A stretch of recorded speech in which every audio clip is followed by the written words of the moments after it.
Hey everyone, Kathy and Adam, the vegan preppers, here to bring you another conversation about various topics that have come up in the week, and we just sort of want to chat about it with an audience, I guess, because that's a normal thing.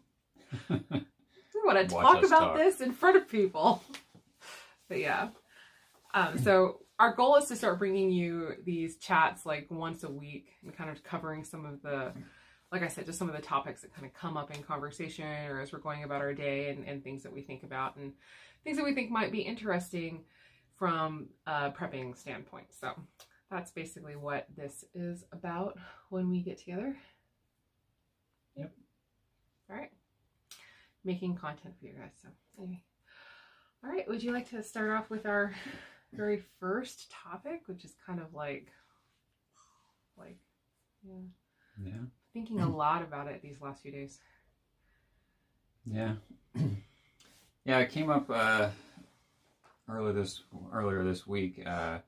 We know a couple that has a special needs daughter, and it got us thinking about how it really throws a monkey wrench in the whole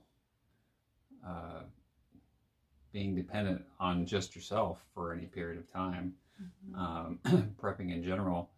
I mean, we've got 5 basically healthy family members.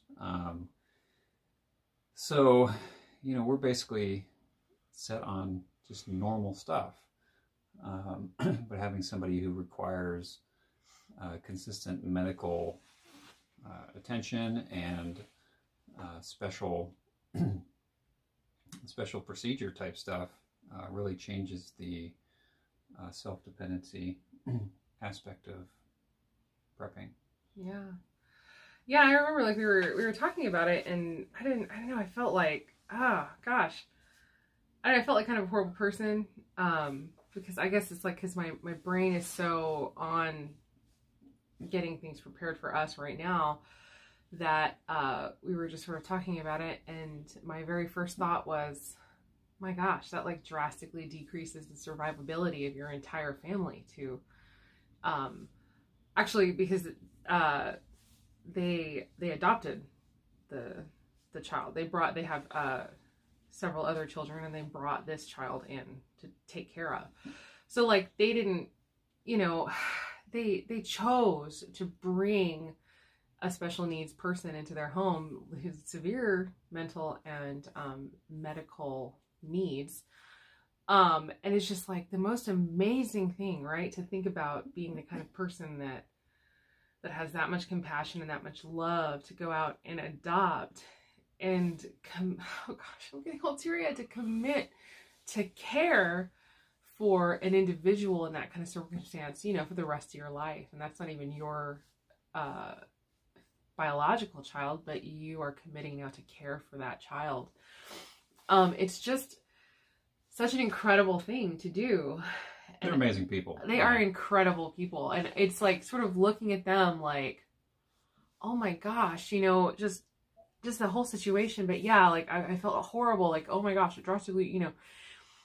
And I was thinking, well, I mean, I guess, you know, if you're going to be 100% cold into the facts, yes, it technically does. But then it starts like thinking in my head, like is surviving enough? Like, what are we prepping for? We've had videos talking, you know, previously about like, what are we prepping for? And, you know, thinking about like, why are we even here? Doing this, talking in front of you guys, like what is the point? And I think so much of it is just sharing information, right? Like, yeah.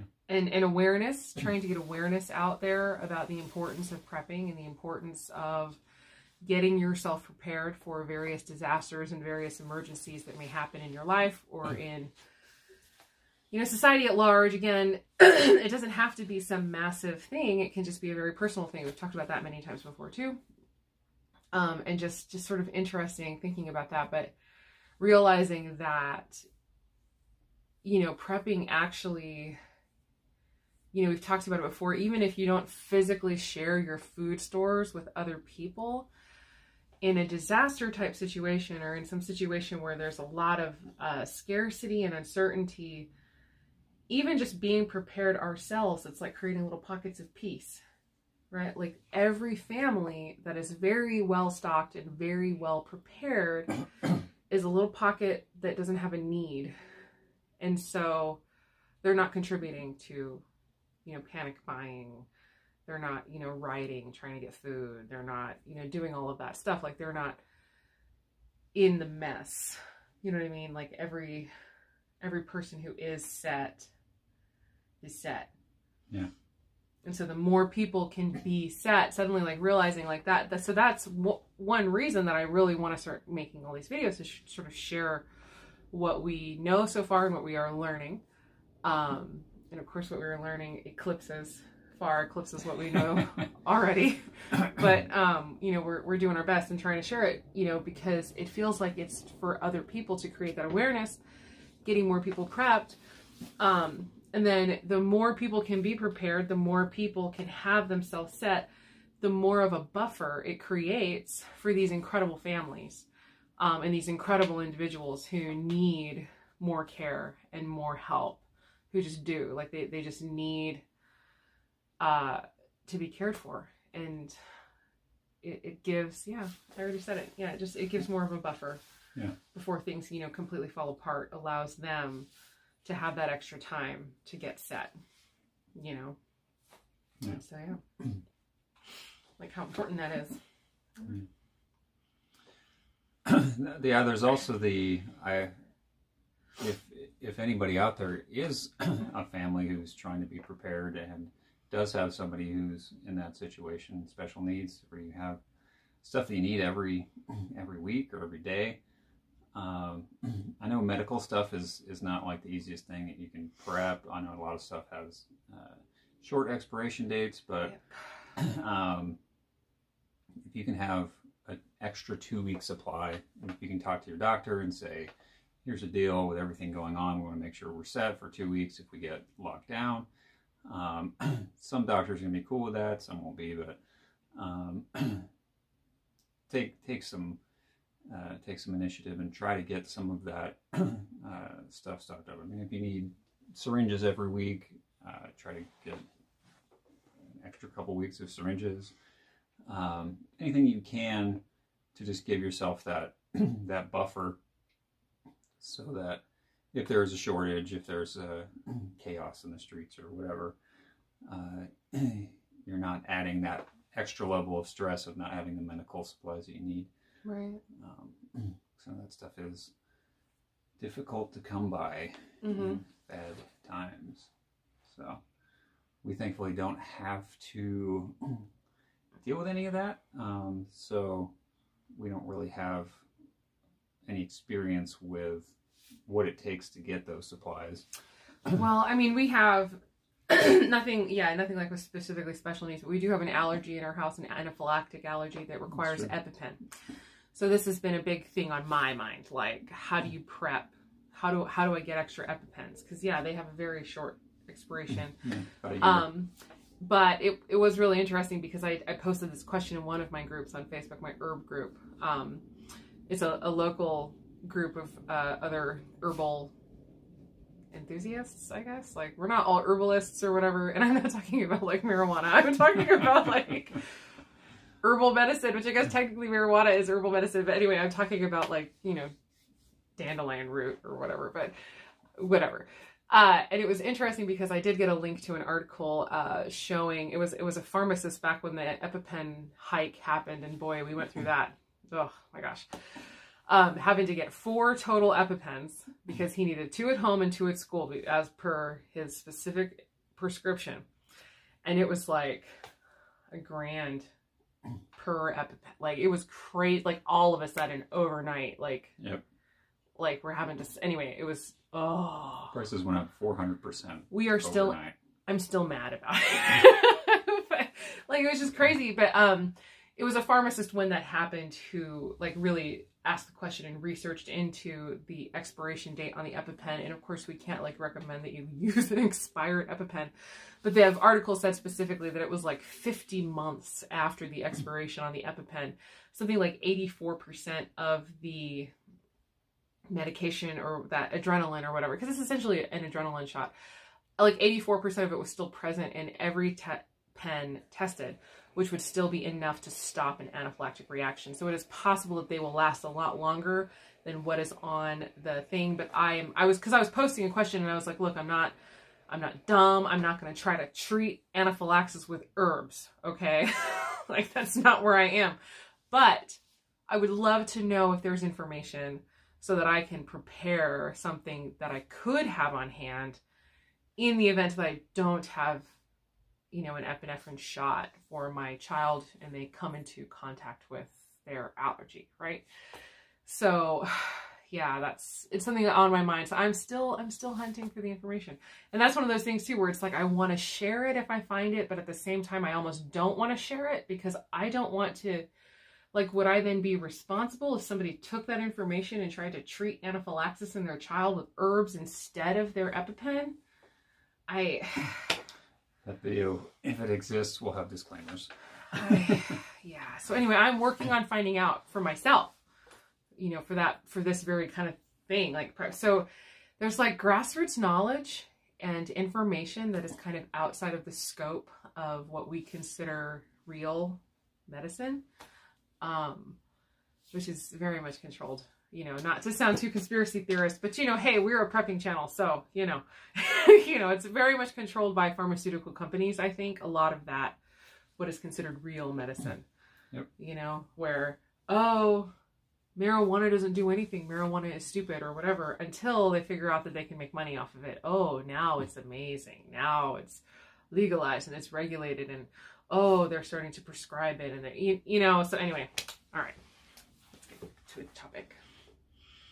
I'm terrible at this, but yes, it's like trying to figure out, finding information, right? So find information if there is any way to figure out how to do that. But also ultimately, like we were talking to, like, we also kind of, I think as a society and even I think as preppers, as a community, could there be more of a community? I don't know, but there's a lot of almost inherent distrust in prepping, right? Because you don't want to tell people how much you have, or you don't want to make yourself a target. But then at the same time, you really can't survive alone. We can't, right? You know, I don't know. So then it's like deciding what kind of community are we going to be, right? What kind of people are we going to be? Are we going to say, I'm sorry, here I go again. This person decreases my chances of survivability. So I'm going to push you aside because you don't matter now. You know, because you're not strong or you're not, like, anyway. Yeah. So yeah, like what kind of people are we going to be? I don't know. It's hard. It's very hard questions. So anyway, it's just food for thought. No answers. Yeah. It's a question we all have to ask ourselves. And I guess it will kind of also depend on the situation. Yeah. You know. So probably if some random person came to my door and started banging the door and asking for food, I probably wouldn't answer the door. Yeah. Maybe. I don't know. Yeah, it all depends on the situation. So yeah, it's just hard questions to ask. Try to make a decision. Maybe try to, I don't know, whatever. So yeah. I guess we can move on. It's a very heavy topic. Yeah. But yeah, it was just something that got, like I said, it's just on my mind. It's still on my mind. I'm still not done thinking about it. It might come up again.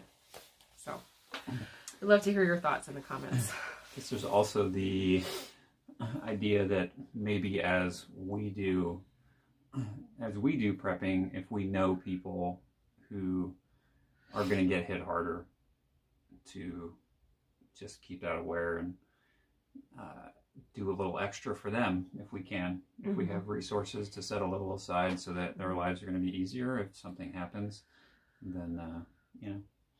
Yeah. Make community, I guess. Yeah. Right. Yeah, lofty ideals. I don't know. It's very strange. Yeah, trying to get into that headspace. But ultimately, for now, the vast majority of it, I would tend to think like I'm preparing kind of in mind with it more to just be in case, you know, food runs out of a store again, or I'm not honestly thinking so much about like true world ending events, you know.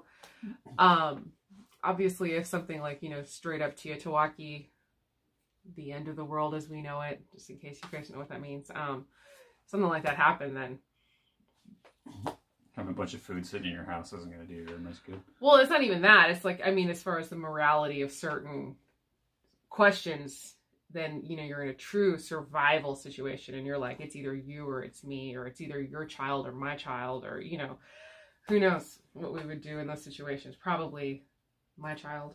Yeah. Honestly, you know, because that's how would I not pick my own child, you know, and that's, you know, anyway, whatever. Like I said, you can get caught up on these rabbit trails and it's dumb. It's kind of like trying to decide, but it's that whole thing, deciding in advance, what kind of person am I? And yeah, I don't know. All right, cool. Let's move on to another thing. Yes. So we have 3 more little topics. They kind of flow together. So, issues is the next one. Issues. So this is on a different one of my groups on Facebook, my stalking group on Facebook. And it was issues, because there was a post in the group saying that the group itself is kind of alarmist. Oh gosh. Hold on. All right. So in my stalking group on Facebook, which is my most entertaining group on Facebook, also incredibly informative. The men and women in that group are actually, you know, a lot of them are great. Some of them are hilarious. But anyway, there was one in particular, the post was saying, oh, you know, this group is so alarmist and like y'all are making everybody freak out and stuff. And it's like, I don't know, like it's always just very real world stuff that comes up. I haven't ever seen anything that was like ringing my crazy bells or anything like that. But it was funny because one of the responses to the thing, basically accusing the people in the group of being alarmist, was somebody who said this. So let me talk about it. Glad someone said it. I'm all about being stalked. We live in the country and can't just run to the store on a whim. And we've had financial issues in the past that we lived off of what is stored and stocked. But when people talk about turning extra bedrooms into their own mini stores, there's issues there. End quote. Oh, crazy. Oh my gosh. And I just thought, like, it made me laugh so hard. And then luckily, as I was scrolling down, there were people who were responding like, what do you mean issues? Issues if you think that that's, you know, like, and then people who were pointing out exactly. My first thought was, well, it sounds like you have a lot of room. You live in the country. You're all about being stocked. You can't run to the store whenever you want to. You've had issues. You've lived off of what you have. But like, it's an issue if people have extra bedrooms in their home that they're turning into a pantry. And I was just like, I laughed about it because that's this room. And I'm turning it into our pantry. Like, I'm turning it into a store because I literally have no other place to put food. There is nothing in our house. And so this is my room, which, you know, when we rearranged, because we had our little surprise sweetheart, we have a 20-year-old, an almost 15-year-old, and a 3-year-old. So, and when our little sweet surprise came along, we had to rearrange the whole house, and this room, which used to be a bedroom for one of my older sons, then became my studio, which is amazing. But now I'm giving up my studio to turn it into a pantry. And so apparently I have issues. You do. I have many issues. Your issue is that you don't have a huge pantry. True. Or a root cellar, or a basement, or a garage that's not 500 degrees in the summertime. Right. We cannot store stuff in our garage. The garage gets up to about 140 degrees. Yeah. The way the sun hits the door. This is not an exaggeration. No, this is literal. Yeah. It nears the temperatures of the inside of cars in the summertime. It gets crazy hot out there. So everything would go bad instantly in the summertime here. And then wintertime we can do it. It's fine. But why would we need to store stuff for only 2 months out of the year? It's like literally only 2 months that it would be cool enough. Yeah. Maybe not even that long. Gosh. It's not the best. But I was just laughing so hard because, we live in Central Arizona. We live in the Phoenix area. So, you'll be tired of hearing me say it, beating a dead horse with a stick. It's hot, okay? So, but like, I just thought that was so funny. It just felt so judgmental. And I guess I didn't have to take it I didn't really take it personally. It was just like this immediate, like laughing, because I was like, well, that's literally what I'm doing right now. I am turning my spare bedroom into a pantry. But I feel like I almost want to go film how big our pantry is. It's like, that's why. It's like, it is a tiny, stupid little pantry. I've always had to have extra food elsewhere. I could never store all our food, even when I wasn't doing a ton of prepping. We have a giant chest freezer. All of the produce is in the kitchen. And then like dry goods are in the pantry. Like, it's just crazy. It's 3x3, basically. Okay, there you go. He has actual measurements. I'm like, it's this big. You can tell how big that is from your screen, right? If you have a big screen, then that's a big pantry. If you're looking on a phone, it's a very small pantry. I was a very small pantry. Oh gosh. So anyway, it's just funny. And I know that even, what's funny though too, is that I look at that and I say that is so tiny, and there are people who have even less space than that. Yeah. The pantry is like a cupboard in their kitchen, And so this is the issue that we have, is that our homes are no longer set up for storing food. And I've talked about this many times before. I've harped on it so many times. I need to stop. Like, it's hot. Homes are not set up for food. Like, what else do I talk about? I don't know. But it's just funny. So, and then also the fact too, for us specifically, our storage situation. And then another reason that this particular room is chosen is because, well, for one, it's the available one, but also because the cooler food is kept, the longer it will keep. And so this room is centrally located in the brick portion of our house. We have a newer addition that was built out of wood. This part of our house is still brick, like I said, and it remains the most temperature stable and cool, this part of the house, compared to the rest of it. So yeah, so this is the place to put the food. So other than the fridge, this is the, well, in the freezer, I guess, this is the coolest place. Yeah. So yeah, this is where the food is going to go. Yeah, I just thought it was so funny. We're also storing food for 5 people. So true. It takes up a lot of room. It's not just like 2 people in the country. Yeah. Of course, I don't know if she has only 2 people. I don't know. So I don't know anything about her. It's just, I thought that was funny, but I know it's a mentality a lot of people have. And then we've talked about, what do you do when people think that you're crazy? Because a lot of people think you're crazy. And even so, like, what are you prepping for? What are you prepping for? It's like, I don't know, whatever.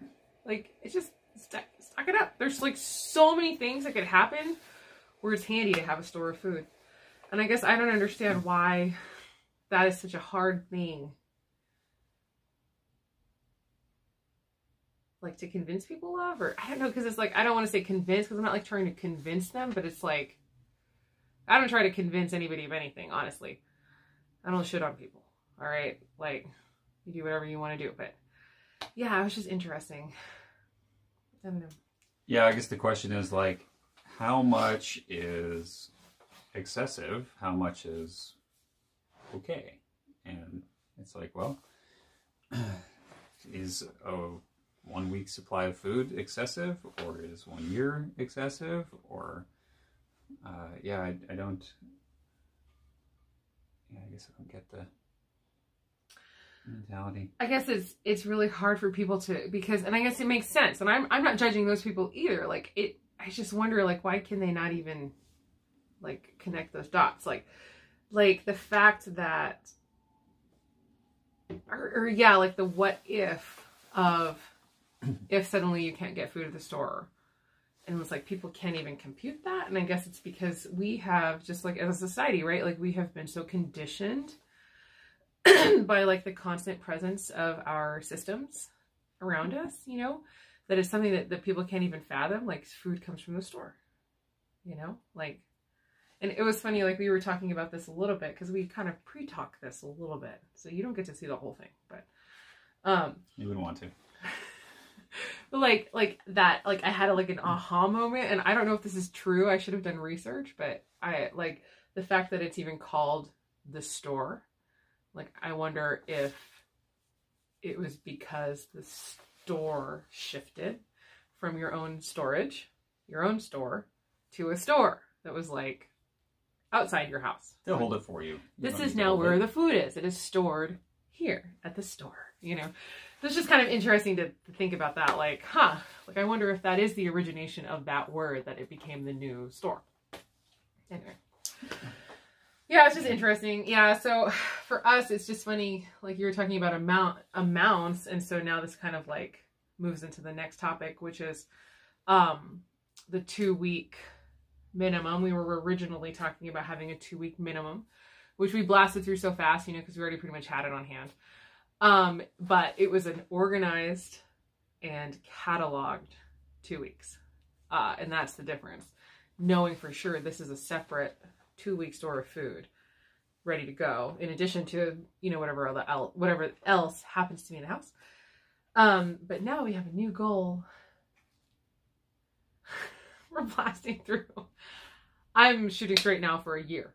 I'm going straight for it. So I'm working on storing up a year of food, which is going to be insane. It's going to fill this room completely. I have so much stuff to get rid of. Anybody want some beads? I don't use beads in my business anymore anyway. So anyway, yeah, there's a lot of stuff to sell and get rid of and move out. But yeah. Yeah, because it's not just, I mean, that there's the end of it of finding a place for it, but it is an organizational mountain, really, to make sure that we know how long the food has been here, we know what's here, we know where it is, and we know we have a plan for cycling it in and cycling it out. Yeah. Using the oldest stuff first.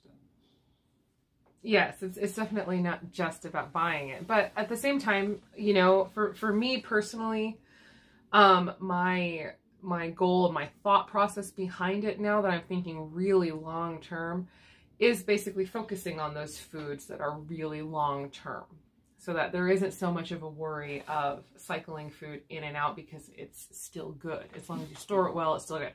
So we'll have a lot more information on that kind of stuff forthcoming as soon as I have interesting things to film. You will get that.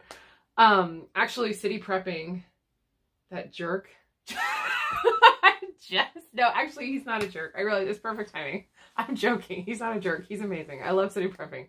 He's like, I'm like, what if he's watching? There's no way. He's not watching. Did I just hurt city prepping's feelings? Of course I didn't. But I was just laughing so hard. He literally just today released a video on preparing a year of food storage. And I was like, dude, I was just about to start filming a series on that. But anyway, it's there. I'll link it below. Fine. You can get some information that's like really good from City Prepping. That's an incredible channel to look into. But yeah, he's got a lot of really great kind of starter information for building a year's supply of food. And yeah, focusing on kind of longer term things like white rice and beans and all that stuff. And so now we are absolutely aiming for 1 year of food storage. And so in my mind, like I said, so I'm ticking off, focusing on things that will store a very long time. And I'm going to have, you know, kind of a video coming out talking about specifically the vegan aspect of it. And then, sorry, I am looking at my notes. Oh no, I'm accidentally moving into my next topic. So yeah. Yeah, the things that keep for a very long time. Focus just there for now. Aiming for a year. Oh, and then the question would be then, why are we aiming for a year? Why? Like, what the bleep do you need a whole year of food for? You know? And so, the interesting thing about human beings is that we have to eat most days. So, like, I mean, realistically, your most important prep is food, after knowledge. Water. Water, yeah. Water's got to be number one. Yeah, that would be part of the. How could we get a year of water? I don't know. That's like. That is. On the lake. Yeah. I'm still working on that. But yeah, you got to eat, and it's. I mean, you can fail to pay your mortgage, and they won't kick you out immediately. But if you fail to eat, your body's going to start to get a little upset with you. So having that store is good for if something happens, like I lose my job or I break my leg and can't go to my job, and we are hungry and have no money for food. So I feel like it's so much more the like normal stuff of life that prepping is really awesome for. Yeah. Yeah. I mean, even like a market crash, that stuff. I mean, it recovers eventually, sometimes faster than others. Or the collapse of the dollar, since they're sending out a bunch of imaginary money to people constantly lately. Like, is anybody else nervous about that? I just like they just deciding everybody gets all this money, and just write the checks. They don't mean anything. So I'm just concerned. Hopefully nothing happens. But yeah, what if like the dollar collapses, or suddenly there's crazy hyperinflation or something, and so I can buy 25 pounds of beans right now, kind of depending on what kind of bean it is, whether or not I get it organic or whatever. Like, it could be anywhere from $20 to like $70. Again, just depending on, like, there's a whole price. But yeah, like you can get like 25 pounds of beans for like $20. Potentially. 25 pounds of rice. I just bought another 25-pound bag of rice at Costco for $9.19. So this is March 14th, 2021, as I'm filming this video. So I just like, I wonder, you know. That's like 30,000 calories. It is. It's a crazy amount of calories. And so it's just an interesting thing, because it's like, if prices skyrocket because the dollar becomes devalued, you know, which is, again, hopefully not going to happen. Hopefully they work some sort of crazy voodoo magic or something and make it like it just stays afloat for a while. But it's like, that's something that's been a concern to me for a very long time, basically how imaginary our money system is. And now it's just getting even more it's just like more magical and more imaginary. It's just like sprinkles and chocolates and like rainbows and unicorns and all this stuff like everywhere. And it's just like, you know what? It's like they're just printing money. So anyway. They won't let us do it. But they can do it. For real. That's the standard. Oh my gosh, yes, for real. If we print money, that's illegal. Go to jail for that. But yeah, so it's just like, anyway, sort of looking at that. So yeah, like, okay, we're going to buy as much food as we can now. Well, prices are where they are now, you know. And it's, again, stuff that's going to last a really long time. We will store it properly. We have the storage means to do it. And yeah, it's just kind of interesting, like, thinking of stuff like that. And then that's the thing, too, where it's like, okay, then what if it never happens? Awesome. I'm glad. I hope it never happens. I really hope. do. Like, we're not, like, hoping that bad stuff happens, but it's, like, kind of looking ahead and thinking what maybe. And so, you know, if it never happens, then we're still that much closer to our goal. Another really personal reason that we were talking about was, you know, our goal to hopefully move out of state somewhere. You know, probably somewhere more rural, like a plot of land, like everybody wants to right now, like everybody and their dog wants to. We've been wanting to for a really long time, like a really long time. So we wanted it first. Yeah, we did. We wanted it first. We were in line first. So, you know, plot of land, something a little bit more rural, something where we can grow more of our own food and be more self-sufficient, even though we're working very hard in our own space. And that's the thing. Do what you can where you are. And if it's an apartment with a balcony, do an apartment with a balcony. Anyway, and yeah, try to grow something just on the balcony. I don't know, just do anything you can to be more self-sufficient or to store it up. I don't know. I wish I had advice for apartment living and storage. I don't. Like, I don't. Yeah. That's not where I live, so I can't try to even puzzle through that right now. But I guess I could try to puzzle through it. But anyway, yes. So like with the move, the idea of having already kind of a large store of food, you know, ready to go. And then the idea of how much it would help us potentially saving money if we move, and there's like a situation where it's like you've got 2 mortgages at once, even though I don't think we would put ourselves into that situation. Or whatever, like people have all kinds of stuff where like all of a sudden, oh my gosh, we get to the house and something broke all of a sudden, or, you know, and then we have a large store of food. Okay, so we won't buy groceries for a whole year and get ourselves a set in our new place, or, you know what I mean? So there could be all kinds of really personal reasons to do it. So anyway, smart reasons, not crazy reasons. I don't think it's crazy. I don't either. I don't know. Who knows when we'll get there? We're not even close, but we're a lot closer than we used to be. So anyway, and then the final thing, talking about the storage. So now that we're working on storing a much larger store of food, and turning one of our spare rooms into our own mini store. Actually, hopefully it's not that mini, because we got issues here. How on earth do we start? And so City Prepping does have an awesome idea. You know, he has his own way. My personal thought process behind the beginning of this whole long thing. We talked a little bit about this. A lot of people talk about don't just store rice and beans because food fatigue, and they say, oh, it's nutritionally inadequate, even though like a giant part of the world lives very healthfully on just rice and beans. Huge part of the world. That's like in Africa. Parts of Africa, it's like rice, beans, plantains. That's it. And then in Mexico, it's like rice, beans, hot sauce. Or whatever else they have, you know, locally available to some of the poorer regions in Mexico, and just various places. And even like places like Japan, right? That's the best hot sauce in the universe.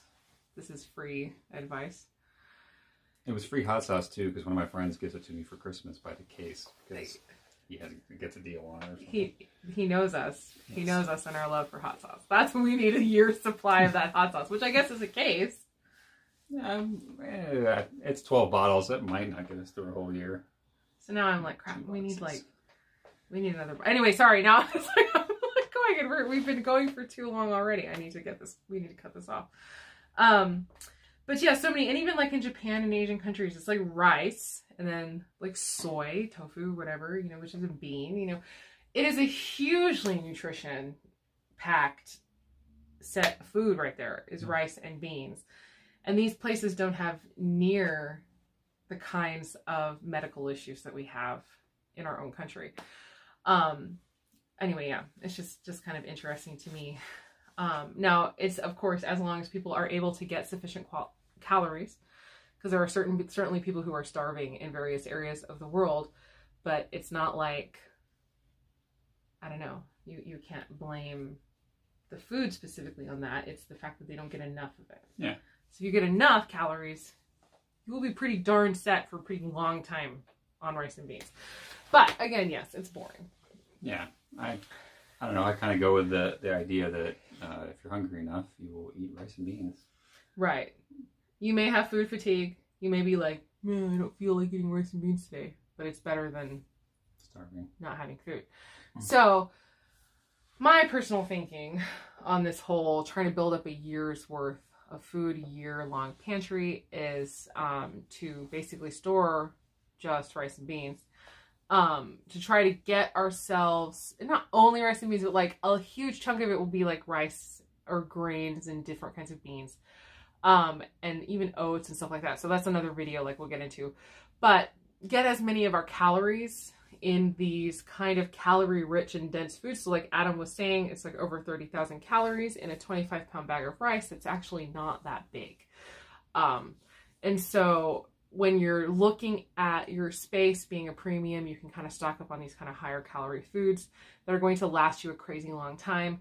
And so my goal is to get that stored as much as possible, close the gap as much as we can towards that 1 year mark of, you know, how much food we need for our family.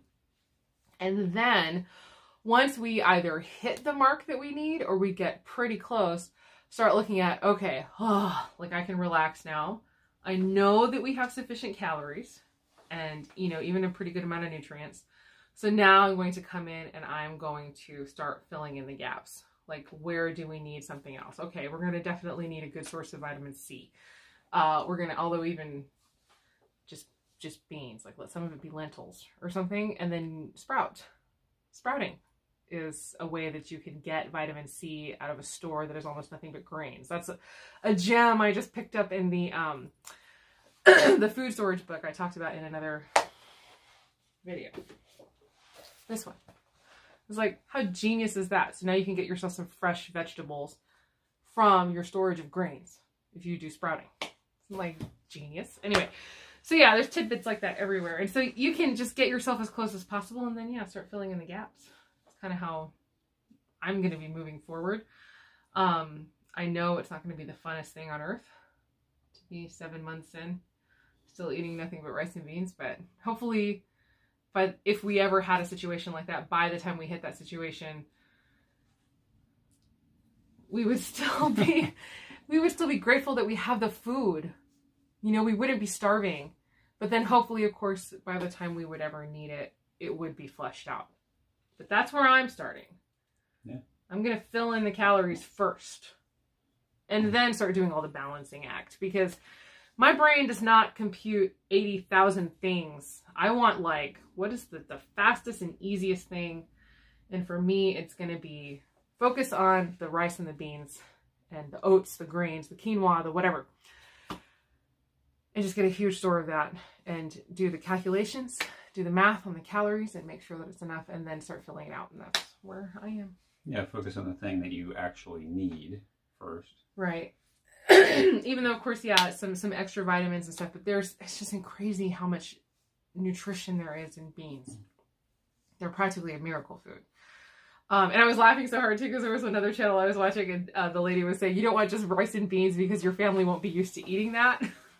And there will be gastrointestinal issues. And I was kind of like, lady, you don't even know anything about our family. We've been training for this for years. This is like what we do. Like if somebody wants to steal our food, we'd be like, fine, go ahead. Eat all the beans you want. And then we just wait until they're all on the ground. And then we go steal their guns. No. Just kidding. Okay, kind of. Okay. So yeah. Anyway. Steal my beans, I steal your guns. But yeah. Oh gosh. Okay, I guess is that it? It should probably be it. It's pretty late. Like, we're tired. We got a really late start. So, anyway. What is up with you and the hot sauce? It's just so good. It's the best hot sauce ever. We should do a giveaway when we hit 2,000 subscribers and send them a bottle of hot sauce. Adam's like, no. He's like, here, you can go buy this hot sauce once we hit 2,000 subscribers. Go buy yourself a hot sauce. That's a good giveaway. I guess as long as people like hot sauce. Yeah. Don't enter it unless you can take the heat. So, yeah, we can take the heat. We live in the Southwest. We do. If you don't like hot sauce in the Southwest, you're probably not from here. Yeah, you probably moved here. Why did you move here? Move back. Okay. That's what everyone's going to be saying whenever we move, wherever we're going to move. They're going to hate us because we moved in. So, yeah, we should try to be nicer, I guess, about all the people moving here. Just trade with somebody. Yeah. Anyway. All right, cool. We definitely need to cut this off. Crap. So long. I'm going to need to go through and edit it, I think. Just edit out everything I said. at hot sauce. I edited out everything I said. And I talked way too much. Again, I'm sure.